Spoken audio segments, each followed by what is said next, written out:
ఆయన గురువు ఈయన గురువు ఆయన గురువులకు పంగనామాలు పెట్టే లక్షణం మీది. మేము ఎప్పుడు కూడా ఎవరితోనైనా తెలంగాణలో ఏంది అధ్యక్ష, ధూపం మీద వస్తే ఎవరన్నా గిలాసని మంచినీళ్ళు ఇస్తే కూడా వాళ్ళని గుర్తుపెట్టుకుంటాం అధ్యక్ష. మనము 10 ఏళ్ళలో 20 ఏళ్ళలో కలిసి పనిచేస్తే సహచరులుగా ఉన్న మన వాళ్ళని మనం అగౌరవపరచాలని ఎక్కడన్నా ఉందా అధ్యక్ష? వాళ్ళకంటే తిన్నింటి వాసాలు లెక్కబెట్టే లక్షణం ఉంది. నాకు అట్లాంటి లక్షణం లేదు అధ్యక్ష. నేను మిత్రులను మిత్రులాగానే చూస్తా, సహచరులను సహచరులలాగా చూస్తా. పెద్దవాళ్ళని గౌరవించే సంస్కారం మా తల్లిదండ్రులు మాకు నేర్పినరు.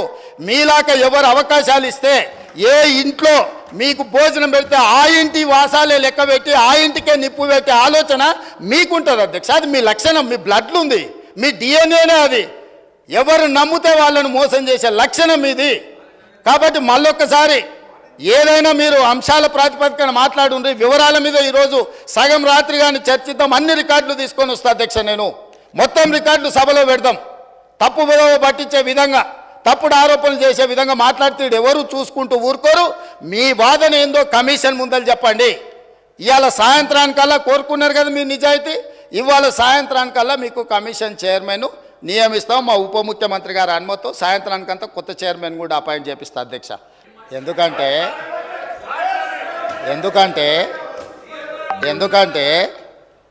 జ్యుడిషియల్ ఎంక్వైరీ ఆర్డర్ ఇచ్చినప్పుడు జ్యుడిషియల్ ఎంక్వైరీ ఆర్డర్ ఇస్తామని మేము అనలేదు అధ్యక్ష.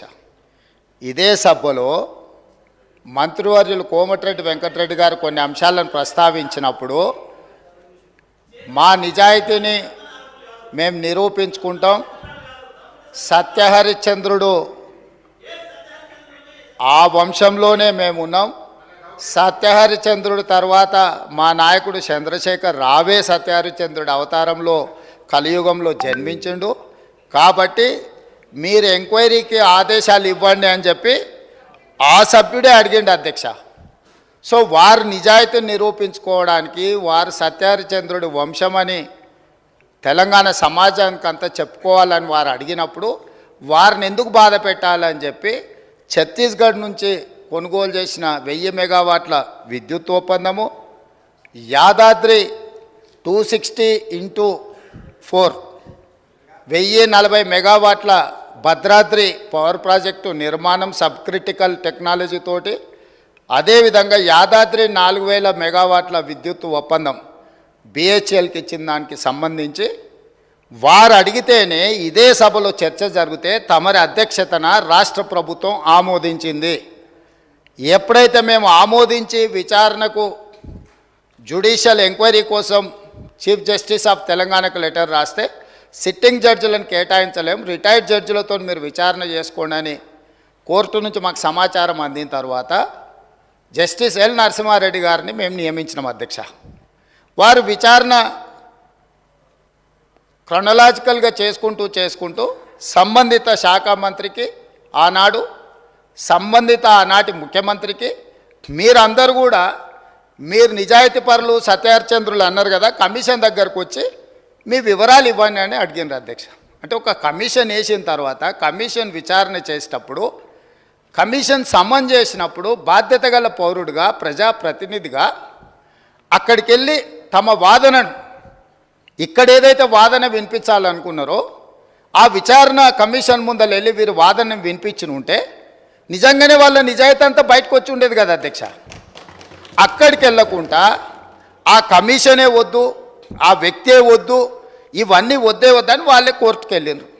హైకోర్టు వాళ్ళ వాదనను తిరస్కరించింది.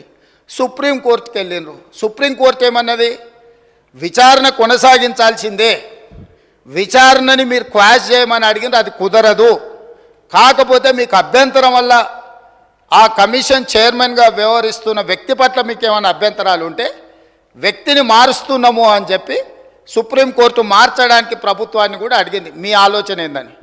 మాకేం ఆలోచన లేదు, ఏ వ్యక్తిని వేసినా సరే విచారణ జరగాలన్నదే ప్రభుత్వం ఆలోచన. ఖచ్చితంగా మా కోర్టు అడిగితే మేము మంచిది మారుస్తాము అని చెప్పి ఒప్పుకున్నాము.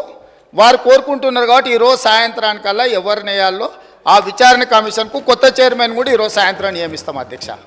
ఇక రెండవ పాయింట్, వాళ్ళేదో తెలంగాణకు విద్యుత్ వెలుగులు తెచ్చినట్టు, తద్వారా తెలంగాణ అంతా దగదగ మెరిసిపోతున్నట్టు ఇంకెంతకాలం ఊదరగొడతారు అధ్యక్ష? అధ్యక్ష, ఈ తెలంగాణ రాష్ట్రం ఉమ్మడి రాష్ట్రంలో హైదరాబాద్ నగరంలో పెట్టుబడులు తీసుకురావాలని, ఈ పెట్టుబడుల ద్వారా ఈ ఆనాటి ఉమ్మడి రాష్ట్రానికి ఆదాయం పెరగాలని చంద్రబాబు నాయుడు గారు ముఖ్యమంత్రిగా ఉన్నప్పుడు 24 గంటల విద్యుత్తు ఇవ్వాలి ఈ ప్రాంతంలో అని ఒక నిర్ణయం తీసుకున్నారు. డాక్టర్ వైఎస్ రాజశేఖర రెడ్డి గారు వచ్చిన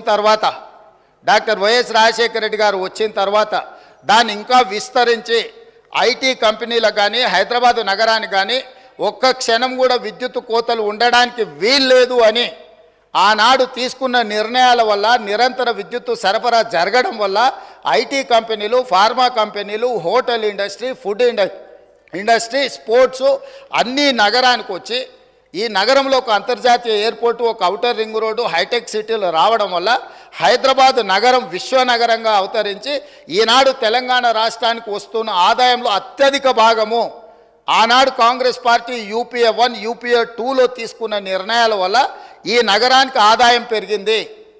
కానీ రాష్ట్ర విభజన జరిగినప్పుడు విభజన నియమావళి ప్రకారం ఆస్తులు, అప్పులు జనాభా దామాష ప్రకారం పంచుకోవడానికి చట్టంలో అవకాశం ఉంది అధ్యక్ష.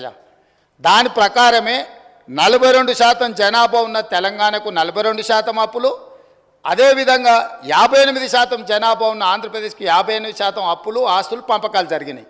కానీ విద్యుత్తులో మధ్యప్రదేశ్ విడిపోయినప్పుడు, జార్ఖండ్ మధ్యప్రదేశ్ నుంచి విడిపోయినప్పుడు, బీహార్ మధ్యప్రదేశ్ నుంచి కొంత ప్రాంతం విడిపోయినప్పుడు స్పష్టంగా ఛత్తీస్గఢ్, జార్ఖండ్ ఇవన్నీ రాష్ట్రాలు ఏర్పడినప్పుడు ఒక సమస్యను ఎదుర్కొన్నారు.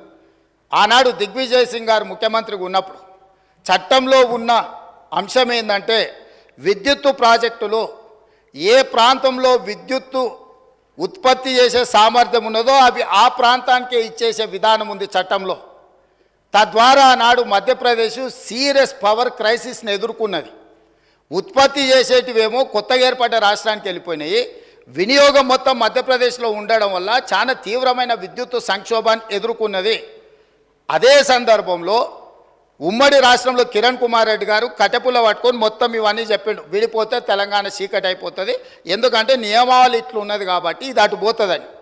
అప్పుడు తక్షణమే తెలంగాణ ప్రాంతం నుంచి పార్లమెంట్ సభ్యులు ఇక్కడనే ఉన్నారు, పొన్నం ప్రభాకర్ గారు, రాజగోపాల్ రెడ్డి గారు, అదేవిధంగా వివేక్ గారు, వీళ్ళందరూ కలిసి నిజంగానే ఈ విధానం వల్ల తెలంగాణకు నష్టం జరుగుతుంది, ఈ ఉత్పత్తి చేసే సామర్థ్యం అంతా ఆంధ్రప్రదేశ్లో ఎక్కువ ఉంది, తెలంగాణలో తక్కువ ఉంది, అందుకే తెలంగాణ ఉద్యమం వచ్చింది కాబట్టి ఈ విధానంతో ముందుకు వెళ్తే తెలంగాణకు నిజంగానే చీకటి రోజులు వస్తాయి, దీన్ని సరిదిద్దాలి అని చెప్పి వీళ్ళందరూ కలిసి ఆనాడు కేంద్ర మంత్రి జైపాల్ రెడ్డి గారి దగ్గర వెళ్ళి కూర్చున్నారు అధ్యక్ష.